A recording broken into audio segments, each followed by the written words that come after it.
This is Renelle, and welcome to Quality Hang with Rod Brooks and friends. And here he is now, your host, my main man, Rod Brooks. Thank you very much, Renelle. I am Rod Brooks, and welcome everyone to Quality Hang. As always, I'm joined on this broadcasting adventure by my partner in crime, my friend, the co-host of Quality Hang. He is Marcus Osborne. What up, dog? What is up, man? It's a Monday night. Yes, sir. We got a hot Monday night game too that Yeah. we'll keep folks abreast of. I said abreast. Yeah. 31-24 by 4 and change left to go in the game. The Lions on top of the Ravens. Both of these teams sitting at 1-1. This game is at Baltimore, if you didn't know. So if the Lions can pull this off, this will indeed be a big win. Derrick Henry just fumbled late. What? Again in another big game. Remember, he did a first game of the season. Yeah. So Derrick Henry, still one of the best running backs in the league. I think you can make a case for him being one of the greatest of all times. But a little bit of the fumbleitis here for King Henry over these first 3 games. So again, we'll keep you updated with what's going on with that. Before we get into the show, Marcus, I got to ask you the question that this is a California question. This is a Bay Area question. Oh, I'm into it. Did you feel the earthquakes? So you know how Californian I am. I slept through it. So you slept through the first. Did you not feel the one that was reported about an hour, 15 minutes ago? Didn't feel it at all. I'm telling you, dude. Get my attention. You're gonna have to shake it. What do you say? These piddly little 3-point something earthquakes. They literally don't move you. Is that what you're saying? Nope. If you want my attention, you're gonna have to shake it like a stripper in Magic City. You say that thing got to be thinging. That's real talk. Anything under 5, Marcus don't care. Yep. I don't care. I don't feel it. I'm sleeping through it. Oh yeah, I won't even notice it. I'm a little bit too far north. I mean, they were both the one this morning at, what was it, like 2:45, and then the one that was reported about an hour and 15 minutes ago. They were both centered in Berkeley, under that fault that runs right under the Memorial Stadium, the football stadium at Cal. So I'm a little bit too far north to feel it, but when I woke up this morning and, checked the news, as we always do now on social media on our phones, everybody was talking about the earthquake, and I'm like, I gotta find out if my man Marcus felt it. But you a Cali cat through and through. It literally didn't move you. That's hilarious. At all, dude. Everybody like, you feel that quake? Like, nah, I ain't feel it. Oh, but when you do feel them, oh man, it is a very unsettling feeling. Yeah. But you're kind of used to it too, ain't you? No. I'll never get used to it. Really? No, absolutely not. No, it you got here too late. That's what it is. Yeah, and not growing up here, not getting here until I was 24 years. Yeah, 24 years old. I've only felt like maybe 8 or 10 that I can think of where I was like, oh, I felt the earth move. But it's something that I will never. It doesn't scare me. Wildfires scare me. You know what I mean? Like that's something that genuinely scares me. Earthquakes don't scare me because they're sort of very infrequent. You know what I mean? It's not something you have to worry about on a day-to-day basis. But when you feel them, again, to me, there is just no weirder feeling than the ground that is always solid and stationary. Okay. Ground don't move. You move. The ground don't move. When you feel the ground move, it's the most unsettling thing that I can think of. Nowhere for you to run. You can't hide from it. No. You gotta hope you're in the right spot. No. And when it makes noise too, when the earthquake has a sound. Oh my God. Oh my God. Yeah. I tell you what's the only weird and eerie thing that I ever experienced when it comes to earthquake in California. Even though Loma Prieta, all that stuff, that was all crazy. Mm-hmm. But being in like the 35th, 40th floor in the middle of a quake, and all of the skyscrapers are on rollers, and so the building just goes back and forth, and you So just watch everything go back and forth. It's crazy. the first earthquake I felt, I was in the old KNBR studios, 55 Hawthorne. Hawthorne, yeah, We occupied the top yep. of I think it was a 15-story building. It was 12. It might even be high, but 15 sounds about right. It wasn't a big building, but yeah, It's like skyscraper, but yeah, you had to take an elevator to get up there. yeah, And like I said, it was about 12 to 15 floors. And I wasn't on the air yet. I was doing mornings with Gary Radnich. And I would get there at about, because Gary didn't show up till 6, because Gary was Gary. I would get there at about 5:15 in the morning. And I'm sitting in the studio reading a newspaper. Ask your parents or your grandparents. And I felt this jolt. So I'm sitting in a seat, just like I'm sitting here right now. And I just went boom, like this. And I was like, did something hit the building? I thought a bus hit the building. And, all of these thoughts, I mean, these are thoughts that are happening in milliseconds, but all of a sudden, to me, everything slowed down. And then I thought, I'm like, no buses come down Hawthorne. It's barely enough to get, a box truck down Hawthorne. And all of a sudden, everything just started to sway. yeah. And there was this sound, and maybe it was just I doubt it was the actual earth making a sound, but there was this sound, and it was just this rumble. And what felt like 5 minutes, I'm exaggerating, but what felt like an eternity was really probably only 5 seconds, maybe 10 at the most, from the initial jolt to the end of it. And I was freaked out for the rest of the day.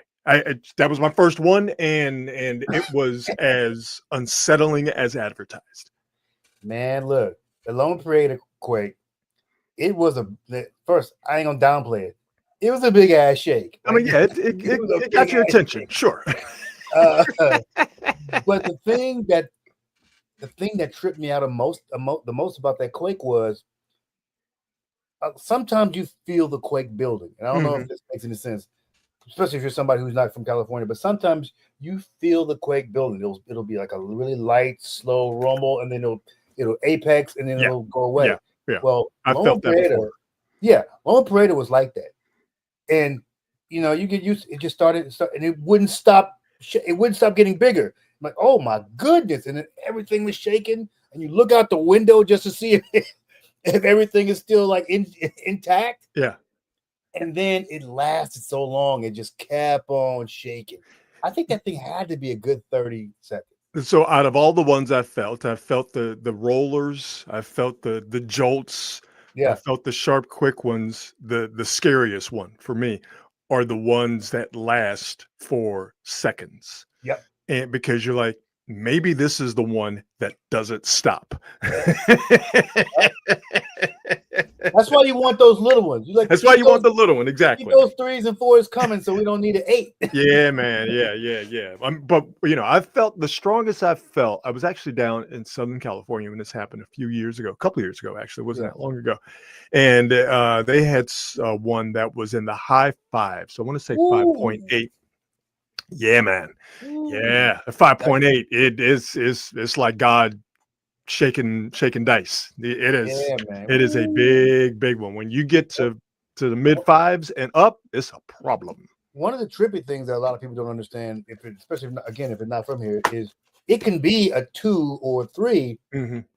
But if you are in the epicenter of it, it feels like the world is ending. Oh, yeah, for sure. It feels like the world is ending. You are in the middle of it. By the way, the Detroit Lions stretching it out and looking like they're going to win it. Montgomery just ran it in from about 25 yards away. The Lions offensively are no joke, and the Ravens defensively are not what we've gotten used to as far as the Baltimore Ravens in their defensive pedigree. 140 and change left to go in the game, and the Ravens are about to put 38 points on the board and take this thing home, beating the Baltimore Ravens in the process. So unless the goofiest thing of all time happens, the Baltimore Ravens are going to fall to 1-2. And the Lions, who people thought would have a problem this year because of all the coaches that they've lost, that is still an offensive machine they got there in Detroit. The Lions are about to go to 2-1 on the season, and the Lions and the Packers are clearly the best teams in the NFC North, not taking away from anything that the Bears did yesterday. And what the Packers are, even though they lost to the Browns, what the Packers are thought to be able to pull off this season as it goes on. Let's go ahead and get this thing started in earnest. We begin the show, as we always do, by thanking our presenting sponsors, the fine folks at Hop Monk Taverns. 3 locations to choose from. Check them out online at hopmonk.com. Better yet, check them out in person. Fantastic food from a diverse menu, a craft beer selection that will surely satisfy whatever you desire, and a entertainment venue that to me is one of the best in the Bay Area, because not only do they get touring acts from around the country, but what's great about all 3 Hop Monk venues, Sonoma, Sebastopol, and in Novato, is that it's a great place for local artists to see and be seen. And they have something for everyone. So check them out online at hopmonk.com. But again, if you happen to be near Sonoma, Sebastopol, or in Novato, definitely stop by one of those 3 Hop Monk locations. All right, let's get into it. Worst case scenario for the Niners happened today. And I think we all knew, Marcus, that when we saw Nick Bosa look up to the stands and give his family the thumbs down with the grimace on his face, we all knew that whatever the injury was, it was not going to be good, and it was one that was going to keep him out for a long, long time. And even though people tried to parse Kyle Shanahan's words after the game, the worst news came out, and it wasn't a surprise, but that doesn't make it any less devastating for Niner fans, as Nick Bosa is done for the season. He has torn the ACL in his right knee. And now this is the third. I'll move this banner here. This is the 3rd time that Nick Bosa has torn his ACL. Toward in high school in 2015, toward in 2020, that was in his left knee, and in 2025, yesterday, toward the ACL in his right knee. So every 5 years he's tearing the ACL. Like clockwork, and not the kind of clockwork you want. So for Niner fans, again, there was some thought that maybe, just maybe, that it wasn't something devastating. Maybe it was just a knee sprain, an MCL or an ACL sprain, and Bosa out being out a few weeks would be the diagnosis. Nope, it's a torn ACL, and Niner fans who have had to deal with injuries over these last few years and deal with injuries this season are just wondering, why does it always seem to happen to them? Crazy, bro. It's such a weird phenomenon. I don't even know if they think about this. They probably think about it less than we do. Who knows? But at some point, you have to be concerned that you always have to be concerned about being an injured team.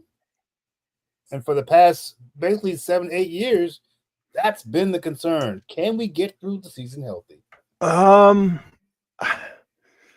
I don't know what they can do about it. That's the thing.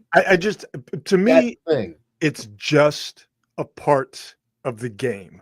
I know there are people who want to throw out the training staff, the conditioning staff. There are people who are saying, and I think most people say this in jest. Some people don't, that the Niners are cursed or this, that. To me, it's just football. Nick Bosa is a player who is a supremely and finely tuned athlete. That's a big boy, putting a lot of stress on those ligaments.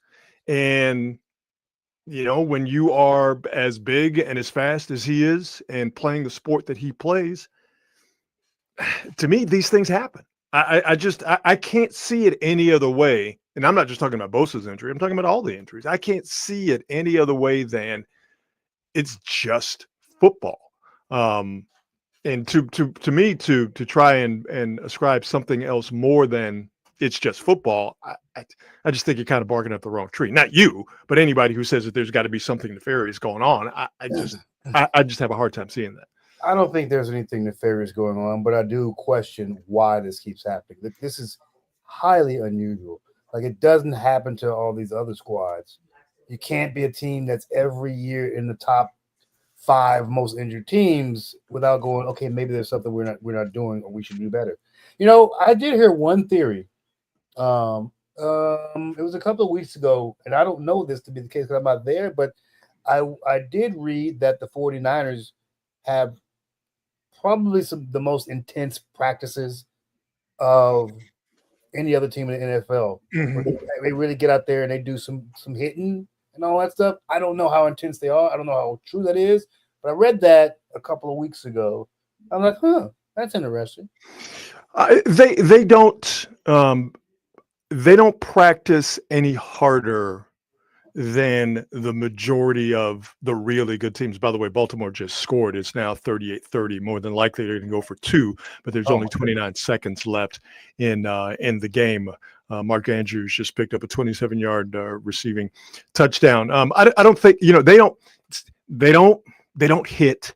A lot of NFL teams have scaled back how they practice. They are nowhere near as difficult and as brutal as they were back in the 80s and the 90s. The Players Association and the collective bargaining agreement has made that a thing of the past. So I don't think the Niners, they don't practice any harder than a team of their stature would. And I know for a fact they don't practice harder than Jim Harbaugh's Los Angeles Chargers. That nobody practices harder than a Jim Harbaugh team. Nobody. Yeah, nobody. Who practices harder than them? Nobody. Oh my God, I hated that so much. Oh God, I thought it was the corny shit. But he'd be getting grown men to say it. It works. Yeah, he do. I mean, that's what you do, and it's working now. Eventually, it flames out, but he definitely get them on board. Yeah. I don't think there's something nefarious. I don't think. I guess my feeling is I don't think that there's something weird going on, but my gut tells me is there's something, generally speaking, overall that may create a condition where it's easier for some of these guys to get injured. Because as they always say, twice is a coincidence, 3 times is a pattern, and this is essentially almost a yearly thing with this team. Yeah, it could be just the players that they have, because Bosa gets injured a lot. Right, so it could just be Kittle gets injured a lot. It could just be the players that they have who get injured. Could be that. But then all of a sudden, out of the blue, Ayuk gets called for a year. Yeah, I mean, but that was a football play. All of it is. That's what I think. All this stuff a football play. I mean, he got hit in the knee, and that just shredded his knee, and that happened in the act of playing football. I'm a big fan of Occam's razor. I'm a big fan because I'm a simple guy. The simplest explanation is more than likely the correct explanation for the situation. And I think you just nailed what is the simplest explanation. It's just the players that they get. Yeah, I think the players they get. Just these guys. A lot. It's just I think with the players that they acquire, and the football that they've played now for the past 5 years, right? Since that 2020 Super Bowl, and the season leading up to that, it's a lot of football on these guys' bodies. And we're talking about the same people. So to me, it's just part of who the Niners are. It's just a part of their get down. And I think it's something, not that this shouldn't be looked at by the Niners to maybe find out there's something different that they can do or whatever. That's my feeling. No, I think it would be negligent to not to not actually sit down and let's evaluate how we go about doing things. And I'll just kind of I'll just say things just to kind of leave it sort of open-ended. But I think that would not be smart business to not say, all right, let's look at everything, and if it's good, we keep it. If we're not all sure, let's talk about it. Let's come to a consensus or whatever. But again, I think that you can't discount the players you have, the guys who are getting hurt, how they're getting hurt, what is actually getting hurt, and how much football they've played over the last 5-6 years. To me, it seems like it's the cumulative effect of all the football piling up on certain players that have played a lot of high leverage football for you. Yeah, but the other crazy thing is like dudes are missing seasons. Like you would think that Bosa would have a lot of miles on him, but compared to other players, his age, as much as it, I mean, he's missed so much time. Yeah, he had that core muscle injury back. I forget exactly when it was. By the way, it's a final 38-30. Lions now 2-1. The Ravens 1-2. Yeah, he's missed some time for sure. But again, he's missed time because of the nature of these injuries. It's either core muscle, where we all know how important the core is, whether you have a normal person's core or especially if you have an abnormal person's core, like Bosa. But these injuries are ones that keep you out. When you tear muscles, you tear ligaments, you're gonna be out for a while. Yeah, I mean, and the thing is the one thing we talked about at the beginning of the season is these dudes are not getting younger, and so these injuries. They don't heal any faster, and it's not unlikely to happen to them again at this age. Yeah. When you start to get these muscle pulls, these muscle tears, you'd almost wish for a broken bone, because the bone will heal. But when it comes to ligaments and all that stuff, and the rehab, oh my God, it is the absolute worst. So for the Niners, not having Bosa obviously is not an optimal situation, but to me, Marcus, this isn't a death sentence for the Niners overall, and it's not a death sentence for their defense. First and foremost, what they're getting out of Fred Warner this year has been nothing short of outstanding, and what they've gotten. I've said this time and time again on the show before that. My big concern for the Niners going into this year was how would all of the young guys that the Niners are relying on. Niners are the third youngest defense in the league. And it's a combination of rookies like Michael Williams and Upton Stout, who had both of those guys had big plays yesterday in that win against the Cardinals. You're counting on these rookies and you're also counting on these young guys like D. Winters, who is clearly flashing and clearly coming into his own, and Yetur Gross-Matos and Sam Okawanu and others. You're counting Renardo Green. You're counting on all of these young guys to hit as quickly as possible. And I thought it was going to take some time, and I thought there were going to be some ups and downs. And I know we're still only 3 weeks in, and there could be, but there's been much more positivity and many more ups than you have gotten downs here in these first 3 games with this defense. So let me be clear. Not having Bosa is not good, okay? I'm not saying that the Niners are a better team without Bosa, because they're not. But they're not a demonstrably, Marcus, worse team without Bosa. And his injury that, losing him in previous years would have absolutely crippled this defense. Losing him this year with the talent that they have, and with Robert Saleh back, who coached up some pretty good defenses without Nick Bosa when he was here the first time.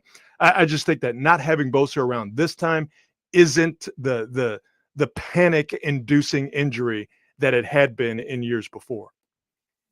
Yeah, I'll tell you what really impressed me was the Cardinals defense. Yeah, they got some dudes on that front, boy. Because I thought let me tell you, they gave the Niners offensive line all the problems they didn't want. I thought that front was going to be tough, but that unit is nice. They are nice and fast. Oh my goodness, they're fast, super fast. Yeah, if maybe Marvin Harrison Jr. could, have held onto a ball, we might have been looking at a different ball game. Hey, listen. Okay, because we know how his pops get down. Yeah. How about we just don't mention anything bad? How about we just don't mention the Harrisons? Period. Okay. It's weird to me though. Google it. It's actually weird to me that they've had such a difficult time getting the ball to him. And obviously, I think he should be catching it. But I'm like, from what I'm reading, they're not even really throwing the ball his way, which is so strange to me. Well, it's clear, and I'm going to be a Cardinals expert here for a second based off of watching him one game for 3 hours, but it's clear that Kyler Murray and Marvin Harrison Jr., they just don't have a connection. They don't, one does not know where the other is going. And I don't know, quite frankly, if or Kyler Murray even trusts Marvin Harrison. And I wouldn't either, considering the ball that he dropped that hit him directly in the hands, and there was nobody around him. And like you said, he's not even looking his way. He's not even targeting him. No, you know what I mean? So they clearly have a disconnect.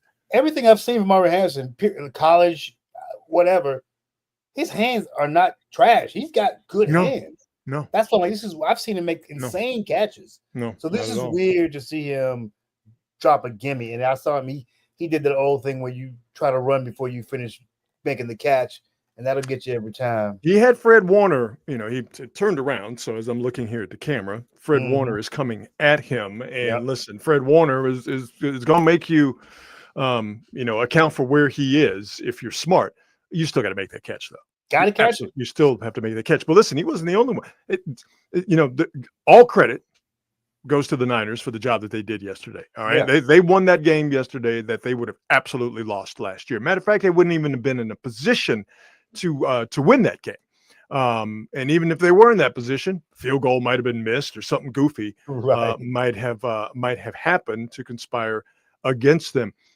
So credit to the Niners, right? When they needed to make plays offensively and defensively, talking about Upton Stout or, that fourth down play to Ricky Pearsall, that fourth down catch, and others. They made plays they needed to make to get in a position to win and then ultimately to actually win the ball game. But if the Arizona Cardinals had some dudes who could catch, man, it might have been a completely different story. And also, when I watch Kyler Murray play, my feeling is always give him time. He'll find a way to screw it up. Give him time. Yeah, the thing with him is he's never going to scare you making a throw. He's never going to scare you from the pocket. And the Niners did a better job against him yesterday than they had in previous years. And I think the majority of that had to do with improved team speed and a better defensive coordinator with a better defensive game plan. He only had 30 some odd yards rushing, and they sacked him once.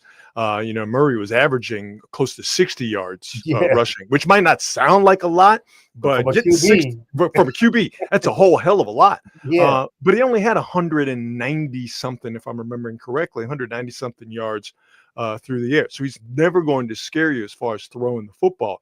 Where he scares you is running to pick up a first down to keep a drive alive and giving them 4 more shots at getting a first down, or 4 more shots at getting into field goal range, or 4 more shots, obviously, of being able to score a touchdown. His ability to run and keep plays alive and keep drives alive. That is an extremely important skill.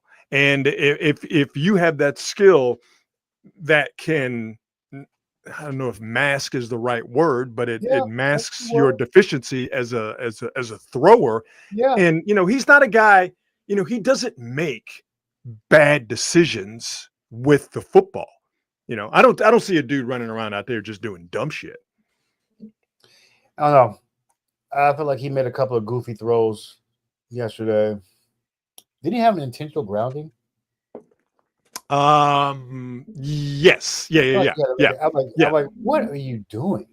He panicked. There's no doubt about that. Yeah, Kyler Murray is he simply strikes me as a dude who is gonna make that inevitable mistake that will kill you. Yeah, I wouldn't want him playing quarterback on my team, but there are many worse quarterbacks out there. Oh yeah.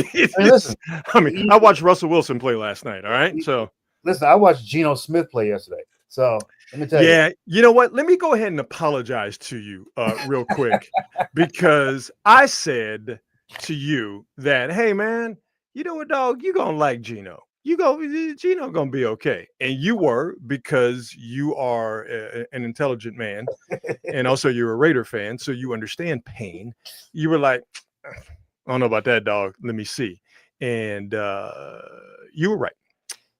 I mean, we're like what 3 games in, but he's the quarterback who I've always thought he was, though. So like nothing, he holds the ball entirely too long. The Raiders' offensive Entirely line too is long. garbage. Huh? The Raiders' offensive line is garbage. Oh, it's trash. Trash. And then there's some dudes on the defensive side, like Max Crosby. I'm watching this dude play. He is leaping over people to get sacked. This dude is a madman, and then the rest of these dudes are bums. Bums. I watched number 20. I can't remember this dude's name, but 2 weeks now I've seen number 20. And this is the first Raider game I've seen most of. Uh-huh. But I watched number 20. I'm like, this dude, he's a safety, I guess. Oh God, watching him play is just it's mind-boggling. It's going to take them a while to clean up the messes of the previous Raider So you know regimes. What's funny is I watched that game like, you know what? Not bad. It could have been worse. You've seen worse. Yeah. I'm like, you know what? Right now they're just not good. Yeah. When Well, they've been booty stanking trash. That is true. That is I'm true. like, okay, they're just simply a bad team without a bunch of talent, and I can accept that. Yeah, but even though it was a road game, you still shouldn't be losing to Marcus Mariota. Of course you shouldn't. This goes without saying. Of course you shouldn't. Well, that leads us to a new segment on the show, and it's called "Cooking with Gas" or "Just Plain Ass." We'll start with who's cooking with gas. Who's cooking with gas? Obviously, Marcus, the teams that have started the season 3-0: the Bills of Buffalo, Eagles, Chargers, Bucks, the surprising Indianapolis Colts, who've only punted once this year, and the aforementioned San Francisco 49ers. Obviously, the biggest surprise is the Colts stand alone as the top surprise. I think you could throw the Niners in there as one of the surprises, winning 2 of the 3 without Brock Purdy. And that Tampa Bay outfit, I saw them put the boot to my Texans last Monday night. A Tampa Bay outfit, which has been good for the last couple of years. Yeah. Tampa Bay outfit right now is absolutely rolling. So these teams right here, yeah. I don't know if you would call all of them the best teams in football. Listen, you're 3-0. All right, you're good. I'm not taking anything away from you, but I think we would throw some other teams in there, like Green Bay, even though they did lose to the Browns. Probably shouldn't.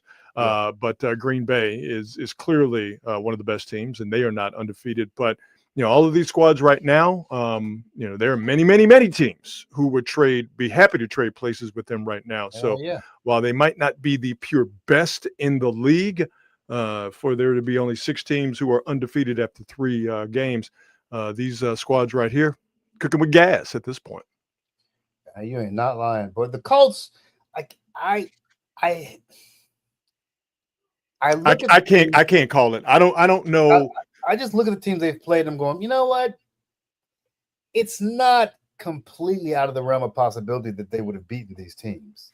The only thing about the Colts that's shocking to me is Daniel Jones is playing like he's Steve McNair out there. That illustrates how bad Anthony Richardson was. Oh my God, yeah. That's what that tells you, is that they were so bad at quarterback that Daniel Jones can come in, and credit to Daniel Jones. Being with the Giants, as we know, the Giants are not a good organization at all. Being with the Giants can absolutely kill you. And what he was unable to do with the Giants, that shouldn't reflect negatively on him. So coming over to the Colts and playing a representative brand of quarterback, good for him. So that's not to take anything away from him, but clearly this is showing that the biggest problem for the Colts was having Richardson back there, who was just not ready to be an NFL quarterback. Listen, I mean, I suspect that Daniel Jones will regress as well. I never saw anything with. I like the fact that he was a playmaker. He's a tough dude. Mhm. I was never impressed with his arm, but we'll see.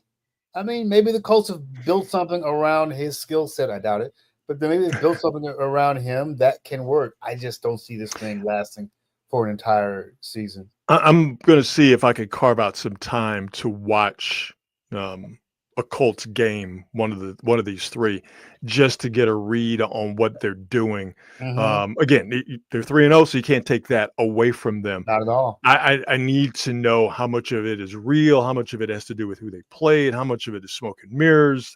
It's because I don't know. I just cannot get a read on what they've done so far, other than the fact that there's 6 teams who are undefeated after 3 games this season, and the Colts are one of them. Got to respect it. Got to respect it. Got to respect them all, obviously. Got to respect it. So, cooking with gas, Daniel Jones, Colts cooking with gas. Right now, the Lions, and again, if you're just now joining us, the Lions went on the road and beat Baltimore. They're 2-1. They're cooking with gas. But who right now is just plain ass? Look at these sad sacks. Look at these groups of jackasses right here, led by my Houston Texans. Damn. I would say that the Dolphins or the Jets are the worst teams on here. Man, the Saints went to Seattle and gave it up. Right. But I kind of expected that, though. I mean, Seattle is very much better than New Orleans. But you know who else I would throw in this list? Who? I'd throw the Falcons. All right. Oh, boy. I don't know how in today's NFL you play an entire 60-minute game, a game that rule-wise has been absolutely designed for you to score at least 1 touchdown. They scored 9 touchdowns. That's rough, man. None. That's rough. Just plain ass. But I think the worst team on this list is the Titans. And I'm not saying that because I hate the Titans. I'm saying that because just watch the Titans. They are absolutely awful. So between the Titans and the Texans play this weekend, I guess they don't have to win because you can still tie. But it's amazing that we're getting the toilet bowl, the direct opposite of the Super Bowl this early in the season. Well, you know who's not on here is the Dallas Cowboys, and they are plain ass. We'll get to the Cowboys later in the show because the best thing I've seen today focuses on a quote from Jerry Jones after the Cowboys once again can't stop a nosebleed. They are absolutely terrible defensively, and I wonder why that is, Marcus. Well, you know who's nice? Myles Garrett. Myles Garrett is nice. I'll remove this graphic and I'll remove this banner because Myles Garrett is absolutely cooking with gas. Goodness gracious. Yeah, man. Yeah. I mean, as great as Fred Warner is and as good of a season he's having, as long as Myles Garrett is healthy and terrorizing quarterbacks, that's a dude you always have to think about as being defensive player. Hey, man, wasn't he trying to get out of there? Wasn't he trying to get out of Cleveland? Yeah, and then Cleveland dropped some money on him and he went, you know what? Cleveland's not too bad in the fall and winter. Man. One of the things I hate, though, is seeing players like this just rot on the vine. Yeah. Because he's going to rot on the vine in Cleveland, baby. But you know what, though? He don't mind. That money is looking real good in his bank account. Of course it is. But I feel like somebody else could have given him that. Yeah. Somebody else could have given him that, and he would have got there and would have a better shot. I like to see guys like that get their ring. It just makes me feel good. I just don't think you got a shot at winning anything in Cleveland. I just don't think you do. Never. Ever. No. That's because the Browns be Browning. No, it's not going to happen. No. That is absolutely never going to happen. No, Myles Garrett, without a doubt, is absolutely cooking with gas. I'm going to look up here and look at the rest of the records and see who else is getting it done and who else isn't. By the way, the Giants, I'll give you a real quick Giants update as I look for these standings. The Giants, 4 games out, including the tiebreaker from the third wild card spot behind the Mets. There are only 6 games left. Giants behind the St. Louis Cardinals 6-5 Oh, in the top of the 7th. not So horrible. no, you know what, Marcus? Look at you, looking on the bright side of life. Yes, it's not horrible, but it's not great. It's not great though. So I'm trying to bright side it for the Giants fans. you are doing that, and I'm sure they appreciate that completely and totally. But let's just go ahead and keep it funky. The chances of the Giants pulling something miraculous off, it is as dead as Napoleon. Yeah, you can go and put them in the foil and put them in the fridge, baby. Yeah. It was a fun season. Especially the last 3 weeks or so. But ultimately, the Giants' inability to get consistency out of the starters. I mean, everything you need to know is this stat: that Justin Verlander has been their best starting pitcher in the second half of the season. Yep. And that's great. That's absolutely great for Justin Verlander, and proves that he can still pitch. But that is not the way that it should be. So your Raiders are 1-2. The Broncos, surprisingly, 1-2, and I think that everybody's enjoying the Kansas City Chiefs' demise, and it was fun to see them struggle last night on Sunday Night Football. They have offensive line problems. They don't have any receivers. It's an offense that really doesn't scare anybody. But here's the problem: that Patrick Mahomes dude is man. I was saying last night, man, people just don't realize how big, how strong, how competitive, and how tough that guy is. And as long as he's back there, that's a team you still have to worry about. That team should have no chance. In every single game they played, they've had a shot at. They've had a shot. Exactly. They've had a shot. And that's what I don't think folks really recognize, how rare it is to simply have a guy on your team who gives you a shot every single time. No matter how shitty that team is, you got a shot. Yep. You got a shot. And the scariest thing to me, if I'm the opposing side, is Patrick Mahomes with 1:50 left and the ball on the 20 on the other side, because things happen with that. Niner fans right now, like, yeah, we know exactly what you're talking about, dog. We know exactly what you are talking about. The Vikings, surprisingly, 2-0 or 2-1, I should say, at this point in the season. That defense is one of the best in all the NFL. And they have an absolute madman in Brian Flores, who is there you go, the controller of that defense. He throws some stuff out there where you're just like, I don't know how any quarterback deciphers what that guy is throwing around. A good defense is coming. Oh yeah, for sure. And who's the other surprise here? I mean, it's like I said, the Broncos being 1-2. We're starting to see Bo Nix, the Auburn version of Bo Nix, not the Oregon version of Bo Nix that got himself drafted by the Broncos. That Auburn Bo Nix that was running around out there doing dumb shit. Well, that's the guy at the beginning of the year. That's the Bo Nix I know. All right, that dude at Auburn, I don't know who that was, but it wasn't Bo Nix. I know that Auburn Bo Nix that tried to do a little bit too much or a lot too much. That's the guy I know and like. That's my guy right there. That is my guy right there. Let's do some on this date, shall we? Oh, no, you know what? A little bit of NBA news here. Oh. And it affects my Houston Rockets. Oh, yes. Fred VanVleet. This came across my phone as I was on the train. Like, yeah, what? Man. Their veteran point guard tore his ACL.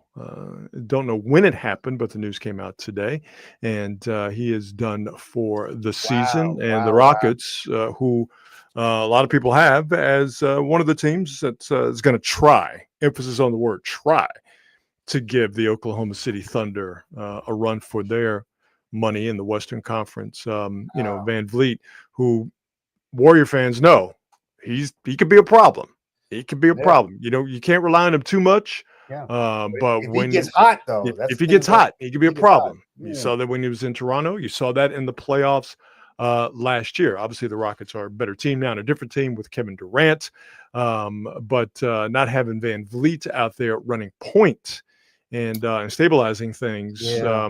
It's not a death blow to the Rockets, but it clearly puts a crimp in their plans. Yep.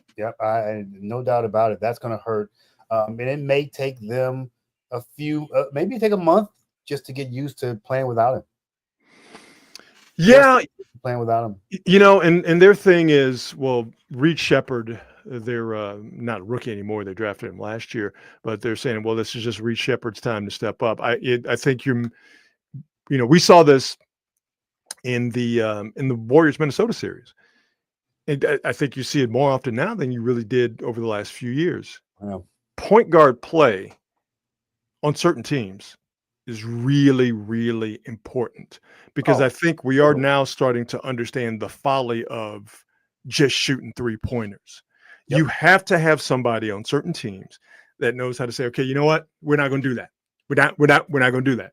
We're going to slow it down. We're going to run something different. Okay. Yep. Or we're going to get the ball to the hot guy.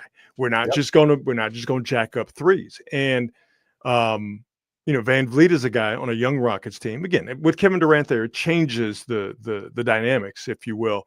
No. But having a guy who understands pace and who understands getting the ball to the right guy or right guys in the right spots, those guys over the past couple of years, I think have become very valuable because, again, some teams are starting to see the error of the way of we're just going to shoot 3-pointers and we're just going to math equation this thing and hopefully get a victory out of it. So when you start to lose a guy like Van Vliet on a still young Rockets team, even though they have Durant, it shows up not in the regular season, shows up in the playoffs. Yes, sir. And he's not going to be back before then. Yes, sir. Yeah, it sucks, man. I was looking forward to seeing this unit run and see what they came up with because I was one of the people going, this should be your favorites with that defense and with KD, who can basically take over the game in the fourth quarter and be your closer. This should be easy pickings. Yeah. Remember, this team had the second best record in the conference last year. So, I didn't forget. You know what I'm saying? It's not like people were going, and it didn't even look like they had a super difficult time getting there either. Right. And so I feel like when you add Durant, now you got your closer. Yep. A couple of those games that they played against the Warriors would have potentially been different if you had KD close the game out. Oh, yeah, without a doubt. Without a doubt. Let's do some on this date here on September the 22nd. On this date in 1978, Marcus, One Nation Under a Groove came out. Yes, sir. Here's the thing. Yes, sir. There was a time that we as a people did not know about the greatness of the song, specifically One Nation Under a Groove. Like there was a time, like on September 21st, 1978, we had no idea about One Nation Under a Groove. Then on September 22nd, we got One Nation Under a Groove.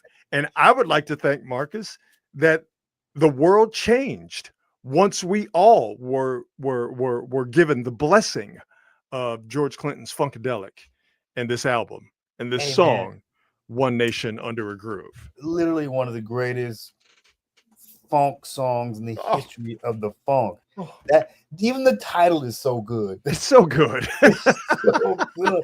Like even the title is so damn good. This is one of those songs that you listen to and you just feel good when it's coming on.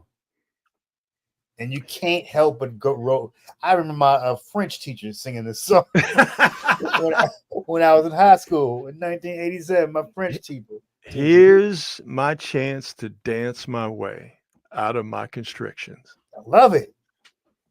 Love it. That should have been on the Constitution. It should have been. That should have been the first line of the Constitution. That's how good of a line that is. Should have been, man. Listen, I would have been standing up doing that damn Pledge of Allegiance all the time. One Nation Under a Groove. What? So to Uncle Jam's Army, we salute you On this date, September 22nd, 1978, the great Funkadelic released One Nation Under a Groove. You know what On else this, I used to love is what's that? Knee Deep was. Oh yeah. Not just Knee Deep. Oh yeah. Oh my Yeah. God, Yeah. dude. Yeah. What I love is I'll go back and I'll listen to old Funkadelic, old Parliament, and old James Brown, Ooh, and just to reintroduce myself to that music and to all of those songs yeah, that were the bedrock, the foundation of hip hop. yep, It's yep. just it feels so good and So pure. so pure, and It's so pure. I'm always blown away by the flawless musicianship of those musicians. The Because kid, listen, Funkadelic Parliament, Funkadelic wasn't just a bunch of weirdos in right, weird costumes on a right, stage with a spaceship and right. smoke machines behind them. Now, let's be clear. They were weirdos wearing weird costumes on stage with a spaceship and a smoke machine behind them, but they were very talented weirdos Man. making unbelievable music. Oh, it was cutting edge, Cutting edge. Yes. Yeah. cutting edge music. The grooves that they came up with, Oh my some God. of the licks, some of the guitar licks in Parliament Funkadelic songs are insane. Like, what? How did you come up with that? Marijuana, cocaine, Yes, you know, quaaludes, you, you're trying to convince me of the positive effects. I'm gonna have to try some of this stuff. performance enhancing drugs. Hell That's what they yeah! were. It special on this date. On this date in 1976, one of our day one listeners, one of the true quality hangers, was born. What? Noemi was born on this date in What? 1976. Happy birthday! What? Shout out! Yeah, Happy there you birthday, go. Noemi. A great on this date, September 22nd, 1976. That's Happy birthday! Happy birthday that's a to great you. hanger. Yes, sir. Yes, sir. Yes, sir. Hope you are having a fantastic day and hope it continues until the clock strikes midnight. Right on, Noemi. Happy birthday to you. On this date in 1985, the first Farm Aid, I'll move this banner out of Oh the way, my the first gosh! Farm Aid happened. Wow, And Farm Aid is still going on, actually. that's really cool. Yeah, Farm Aid is. Farm Aid has always been impressive, man. And it's the only thing left from that like 5 year period where there was always an aid or something. Yeah. You know? Yeah. Yeah. So Willie Nelson, Neil Young, Chris Christopherson, and Look at so Willie. many Ain't more. aged. He don't look a day over 102. No, and Willie in this picture right here, high as a Georgia pine tree. Of course he was. It is still cool that Willie Nelson is still on this earth Yes, indeed. and breathing God's air. So on this date, September 22nd, 1985, the first of many, because it's still going on, Farm Aids took place in Champaign-Urbana, Illinois. On this date in 1989, Baywatch debuted. And this is the point in American entertainment when we just decided that we were just going to be okay with TNA Yeah, just being on television. Because that's all this was a jiggle fest. That's of course it was. all this show was. And Of we were course just like, it was. you know what? We like this. And we like it a lot. A Of lot. course it was. Lot of jiggling when And Baywatch. I am not anti at all. Oh no. They got the job done for sure. It scratched the itch if you catch my drift. So on this date in 1989, another summer, Baywatch debuted. On this date in 1994, Friends Oh wow. premiered. I can say with absolute certainty and no lies, that show has not made me laugh not once. Really? Not one. So I'll tell you. So here's what's very funny. 93, I got my very first full-time radio gig. Mm-hmm. And as much as, and the funny thing was, I moved from sports into pop culture stuff, and my 90s TV knowledge is so good, Rod, so good. But here's the funny thing, I ain't watched none of it. Really? I ain't watched none of it. I didn't watch Friends. I didn't watch Tool Time Guy. I didn't watch any of the popular 90s shows. I didn't watch Seinfeld, but I can tell you everything about those shows. Well, because I mean, they were just they were so big that they were inescapable. I knew of the show. I knew of the characters. It's like I watched it. Yeah. But I didn't. And the little bit that I did, it was like, it's not funny. Like it's somebody, so somebody put Martin on. I'll watch Martin. Yeah, I'll watch Martin, or give me some Living Single. It's Living Single, right? But so which Roseanne, Friends was based on. I didn't watch Roseanne or stolen, depending on which way you want to look at exactly. it. Yeah. So much of the biggest 90s show I did not watch. Yeah. Did you watch Cheers? Is this where we disagree? Okay. All right. Just checking. See, that's why we boys. Okay. Cheers was a holdover from the 80s too. Yes. So. Okay. All right. You know what? That's true. That is very true. I was definitely into Cheers. I love everything about Cheers. When did Cheers go off? 94? 93? Somewhere around that time. Yeah. It was on for like 11 years or something like that. Yeah, right? It was on for a long, long time. Yeah. I love you. Couldn't tell me nothing about Cheers, man. You put on an episode of Cheers, I am locked in. Especially that time where what's the old girl's name? Now she's crazy as a rat in a coffee can. Kirstie Alley? Yeah. That when Kirstie Alley was there, those years to me, it was Cheers was just side-splittingly funny. The Shelley Long years I can kind of because I find the character Diane annoying, and then the whole will they kiss, won't they kiss, I just it bored me.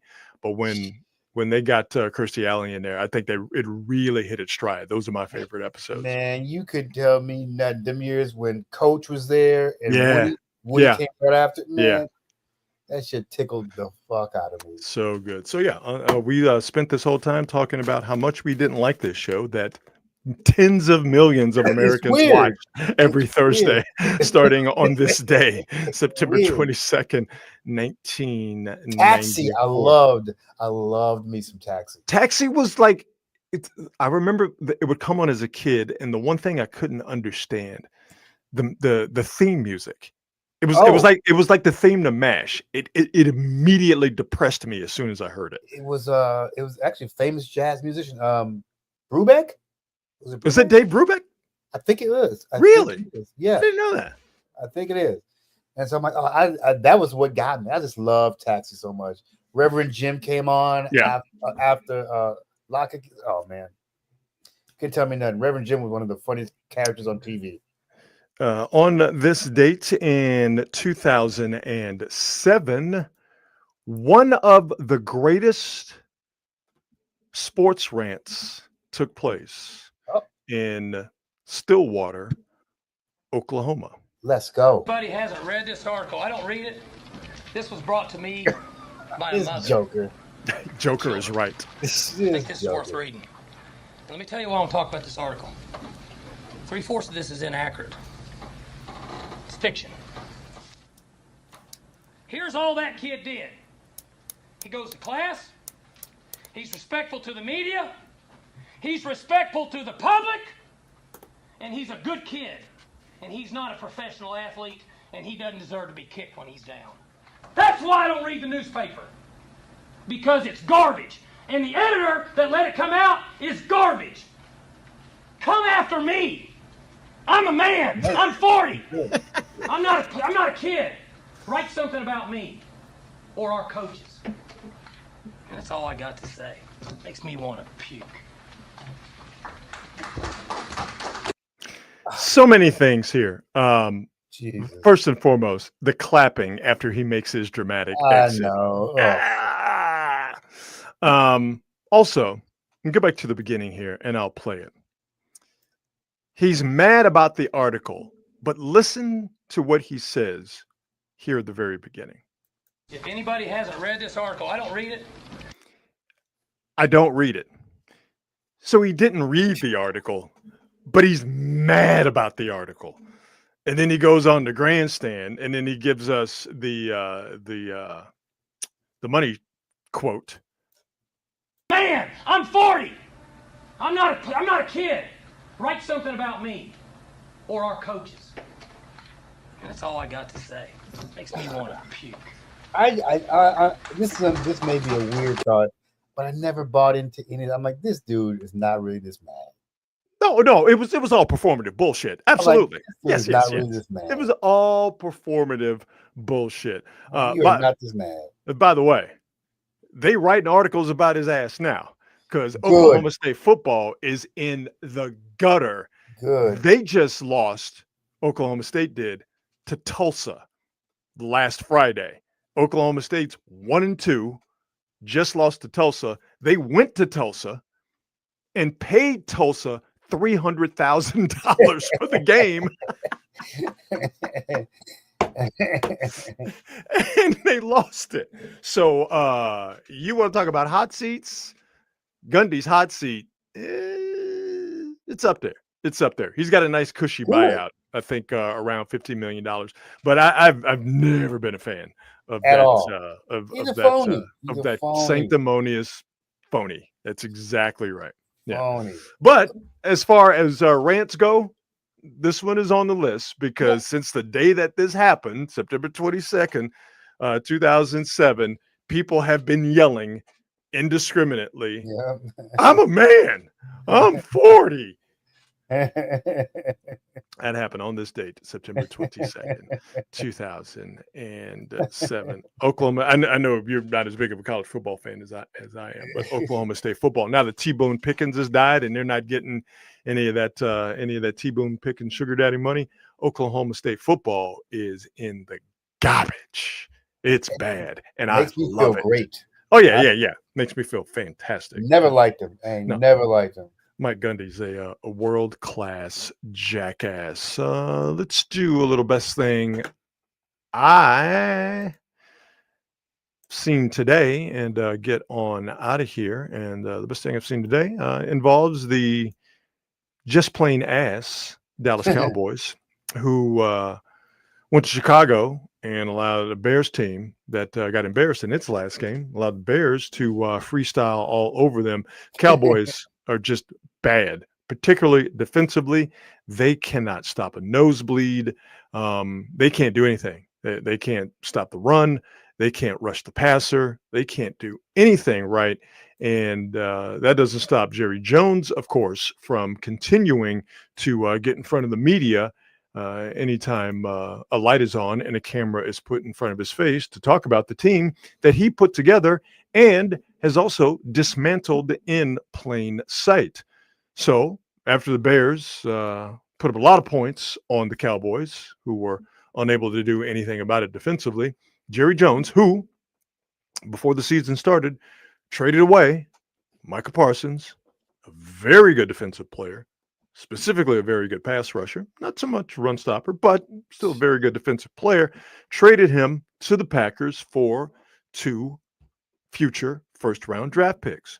So now that the Cowboys have played 3 games and have given up a boatload of yards and a boatload of points in all 3 games, Jerry Jones said this. If I had the opportunity to do something really good with those picks, the 2 future first-rounders, I would do it. We've got them, and that's one of the advantages to making the trade. You've got to have something that comes your way that is really special. And if you got the currency to do it, which in this case would be draft picks, we'll do it. No. So let me make sure I get this straight. You had something or someone that was really special in Micah Parsons. You said you wanted to trade him because you wanted to get better at stopping the run. Now that you don't have him and you can't stop the run. Plus, you can't rush the passer. Now you're thinking about trading the 2 picks you got for him for something that's really special. Maybe something special, Marcus, like a pass rushing end. Yeah, exactly. So dumb. I So hope dumb. that barely sentient bag of booze lives forever, because I want more quotes like this. The best thing I've seen today. He doesn't even understand how funny he is. No, he is serious as a heart attack, dog. Yeah, he thinks he's saying something profound. Oh yeah, no. He thinks he's getting over 100%, 100%, and I love it. I absolutely love it. Absolutely love it. Oh, the look on his face when Dak Prescott threw that interception. Not that they were going to win the game anyway, but threw an interception to ice the game for the Bears. And Jerry Jones is just in his box, just looking pained, and I just felt a warmth come over my body. It felt so good. How could you not? Oh, it felt so good. It felt so good. So yeah, man. I just hope with his high level of income and advances in medical science, I really hope Jerry Jones lives to 180, 200 years old. It has to happen. Is his kid working in the? Yeah. His kid is working there. Okay, yeah. I'm not. Yeah, Steven. Crazy. Absolutely. Yeah. Gosh. Couldn't happen to a nicer group of people. I was about to say, good for you guys. Absolutely love it. Yeah. So that quote is the best thing that I've seen today. I think that's about it. That's it, baby. I think we're done. I think we are done. All right, folks. Quick programming note. No show on Wednesday, but we will be back here at our usual time on Friday. So make sure you tell everybody about that. Also, alert the affiliates that there will be no show on Wednesday. We will be back at our usual time on Friday at 8 o'clock. And as always, thanks to our presenting sponsor, the fine folks at Hop Monk Taverns. Make sure you check them out online at hopmonk.com. Better yet, stop at one of their 3 locations in Sonoma, Sebastopol, or in Novato. They will take care of your hunger with their fantastic food from their diverse menu. They will take care of your thirst. It will be quenched with their fantastic selection of craft beers and also spirits if you're looking for something with a little bit more kick, and they will satisfy whatever entertainment Jones you have at all 3 venues, as it is a great place to see a local artist, see a national touring artist, or for an open mic nights, or for comedy nights, or for country line dancing night. They've got something happening every single night at all 3 Hop Monk locations. So check them out online at hopmonk.com. All right, my brother, let's do this again on Friday. How about it? Yes, sir. Let's do it, baby. Yeah, man. All right, everybody, have yourselves a fantastic weekend. As always, be good and be good at it. We'll see you.